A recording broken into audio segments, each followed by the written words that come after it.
ह्या भागामध्ये आपण पाहणार आहोत क्लाउडच्या कॉस्ट आणि स्केलिंग बद्दलचे काही लोकांच्या मनातले गैरसमज. आज अनेक कंपन्या क्लाउड वापरतात, पण तरीसुद्धा बऱ्याच लोकांचं म्हणणं असं आहे की क्लाउडमुळे बिल खूप जास्त येते.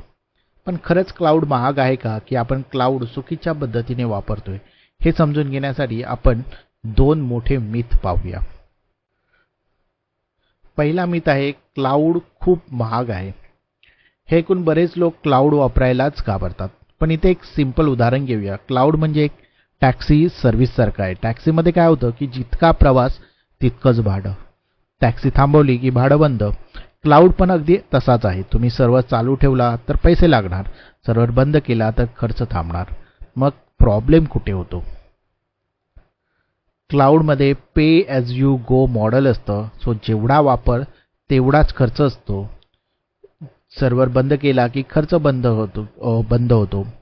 अनेक वेळा काय होते की गरज नसताना 24/7 तुमचा सर्व्हर चालू असतो. मोठ्या साईजचे मशीन वापरलेले असतात, मॉनिटरिंग केलेले नसतं आणि मग बिल पाहून म्हणतात की क्लाउड खूप महाग आहे. क्लाउड महाग नाही, तर वाईट वापर महाग आहे. जर रिसोर्सेस वापरात नसतात तेव्हा जर चालू ठेवले तर क्लाउड नक्कीच महागात पडेल.